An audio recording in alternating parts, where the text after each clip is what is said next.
Hey everybody, it's a Mad Master here. I'm just doing a couple videos tonight. Gonna try to do.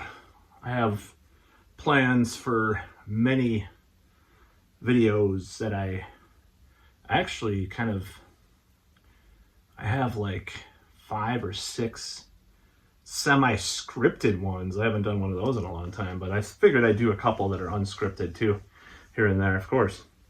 I mean, not here and there, but a lot. But these new ones I'm working on probably will be hopefully pretty produced. I'm going to try, because I have my computer that I'm still using my same computer. But anyways, I'm not going to blather on about that. That'll be in the future. So I wanted to do a video about this, in this series about what I first thought of a band when I first heard it, or a style of music. And I did new metal, and I've done a couple of other things like Pantera and stuff. So this one is about Marilyn Manson and what I first thought when I first heard Marilyn Manson. What were my initial thoughts of what I thought? So I first saw Marilyn Manson live, actually, open for 9 Inch Nails in 1994, which, God, that's such a long time ago. I was a teenager, obviously. So I saw it live, and my first thoughts, this is just bear with this. So I thought it was really gimmicky and like cheesy in this way that I didn't like. And I thought it was kind of like, I thought it was okay, but it just seemed like kind of try hard. That was kind of what I thought. It was like, yeah, and that's the thing, like, that's interesting, because like I love theatrical rock and metal. That's the thing about it. Like, I love Alice Cooper, Lizzie Borden, Wasp, just, a lot of different kinds of genres of that kind of stuff. So like, or I like theatrics in music and metal especially. So I thought, one could argue that Gigi Allen, I don't know. There's a lot of stuff I like within that realm. So when I saw Marilyn Manson, I thought it was really try hard and kind of like, just, it has this like lack of, dare I say, substance. Like when I'm just talking about the initial stuff live. I was like, okay, he's trying to do this thing. And the first 2 bands that came to mind, and I'm just talking about at the time, I don't know if this was really like exactly what he's influenced by necessarily, I don't think, but it's just like, I thought Alien Sex Fiend, which I do like, by the way, and My Life with the Thrill Kill Cult, with a little bit more like 9 Inch Nails or sort of metalish guitars. And I was like, Nick Fiend did this years before. Someone, compared it to Chris, like Roz Williams, like some of his stuff too. And I'm like, I couldn't pinpoint exactly what I disliked about it so much. I just did not like it. I just was like, eh. Jim Rose Circus also played, which is like more of a, kind of a BDSM kind of, I put nails in his wang and stuff and did all sorts of weird stuff. And I actually enjoyed that. I think there was some music involved with that. And I enjoyed that more, honestly. Like, it sounds weird, but it was like more interesting than Marilyn Manson. So a couple years later, Antichrist Superstar came out. And I had this friend that knew these people that were into Marilyn Manson.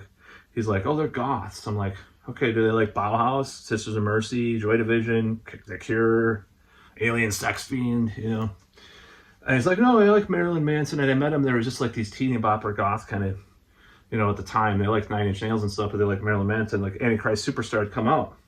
And they played it, and I'm just like, what's the big deal with this? Like, I just never understood. Like, there wasn't the hooks. It had too much of that 90s, like, lack of melody that I talk about, like this kind of dry lack of melody and lack of something. It was too slick for one. At the same time, if you're that slick, too produced, if you're that slick, you have to have something to hook you. And I just never heard it. I just never got the Marilyn Manson thing. I've tried numerous times, like more recently. Like I was like, okay, listen to Antichrist Superstar. I'm like, it's just put on the Downward Spiral, like put on shit. I mean, I hate to say it, but Ghost, I mean, it's like put on anything, I mean, I respect, I've defended him in videos and stuff, and I've kind of like have done some defense stuff of him, and I don't believe like people should like jump to conclusions about what happened with all that. But like, and even I hate to say it, but like Mechanical Animals, like I heard some of the singles from that, they were a little more catchy. Okay, I'll give it that. Like that was a little bit more inkling of that, even though it was like more synth pop. But like I haven't heard it. I don't think I listened to anything all the way through. I heard like some clips of stuff here and there. I've never listened to anything, but I just never got it. I never understood the appeal. I get what he's trying to do. I like what he's trying to do. I like the shock. And I read his autobiography of all things too. I like that, but I just didn't connect with him musically. Like I guess I should, but it's just, I heard all these bands, I mean, you listen to like Power Electronics or like some kind of like even Skinny Puppy or even Nine Inch Nails, dare I say, or even Frontline Assembly. See, that's a band, industrial group that I didn't understand back then, but now I actually kind of try to explore their stuff. And I'm like, this is pretty good. It actually kind of grew on me. Whereas like Marilyn Manson, like I tried more recently to listen to it. I'm like, yeah, it's just kind of blah, and I just never got it. I can't get into it. And there's like, you listen to like Electric Hellfire Club, which is like satanic industrial, and it's like, yeah, that's good, that's kind of good, or like, anything. KMFDM, even though I don't like them that much, I find that they have albums I can listen to all the way through and like, yeah, that's pretty good, Like Juke Joint Jezebel is like the bane of my existence. Other than like Wilson Phillips, a few Supertramp songs, Joe Walsh's Life is Good. Like it's my most hated song of all time is probably that song, Juke Joint Jezebel. Just hate it. But anyways, like a lot of KMFDM I like though, So it's like, and Frontline Assembly was even better. Like revisiting that was like, and I never really visited them back in the day, but I bought an album and listened to it. And I'm like, wow, this is good. Like I don't like the EDM, like softening up of industrial music really, but they did it well and I like it. So I've explored them and I'm getting into them like the last year and a half or whatever. So Marilyn Manson though, I tried, maybe I'll give him another shot. Maybe I'll listen to Antichrist Superstar again. It's just too like, the hooks aren't like Sweet Dreams. I like that. And I'll tell you a little story about Sweet Dreams, the cover of the Eurythmics. I actually liked his cover. See, he needed that kind of melody to really stand out. Like if he would have had those types of hooks like the Eurythmics cover song has, it would have killed because that's a really good cover. He slows it down, makes it really creepy and stuff. It's really messed up. There's this Columbine Doom wad, the video game Doom, that I downloaded. It's really messed up. You can look it up on YouTube. There's people playing it. And I was like, man, this is messed up. I just wanted to try it because it's like this forbidden wad and stuff. Because it's supposedly it's based on the high school. It looks like it from the outside. But the music that's playing is like the MIDI version of the Sweet Dreams Marilyn Manson cover. I'm like, ugh, you feel really gross. And it's really creepy playing it. And I had some nightmares. Like I started having like these nightmares and stuff because of it. But like, that one was good. Like that song, that cover was good. Like, but just like Get Your Gun. Like this is the era that I saw live. I was like, Get Your Gun. I'm like, oh my god, that's so cheesy. It's like Pantera slaughtered. It's like, oh my god, facepalm. Facepalm. My suicidal tendencies hat, man. I've wanted one of these since I was like 11 years old. So I finally bought one. Midlife crisis, whatever. But yeah. So yeah, that's kind of like a little dissertation about what I first thought when I heard Marilyn Manson. I did not like it. I wish I could, because it has all those trappings of things I like: concept albums, shock, industrial rock kind of stuff. But it just doesn't have the meat that I look for in music. It just didn't have it like back then.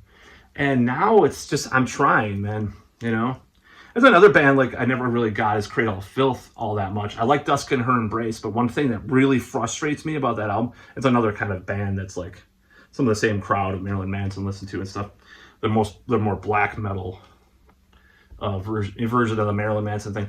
And I like a lot of the concepts and stuff on Cradle of Filth, but the vocals and like the you can't hear, especially on that album. I don't know a word. I don't know. I can and early Napalm Death. You can't really understand other than multinational corporations. You can't really understand a lot of what they're saying. Like it's more on From Enslavement to Obliteration. Barney Greenway, you can hear a lot of the words. I can't stand extreme metal. It makes it worse. I do like a lot of extreme metal where you can't hear a word they're saying, but it makes it worse if there's already like really like bad, like cheesy elements to it. And like listening to Dusk and Her Embrace was frustrating. I'm like, I can't hear a word he's saying. You have this elaborate, like I have the CD back in the day. This elaborate, beautiful gatefold CD or whatever you want to call it, artwork. You have all these pictures and the lyrics are in there, but it's like I don't understand a word he's saying. I can't stand that. I think you should be able to hear at least some of the words. Dissection, like listen to Storm of Light's Bane's, like, when Dead Angels Lie, it's like, hear every word he says, or even Napalm Death, a lot of, Barney Greenway era you do, or even like Emperor or Bathory for the most part, all these bands, all these extreme bands, but Cradle of Filth's like, it's like, okay, all right. I'm like, okay, even Dimmu Borgir, the other poser black metal band, people have said, you can hear what he's saying, it's like, what the hell is wrong with you? Like, say words, you say words. It's just like that Obituary album, was it their first one?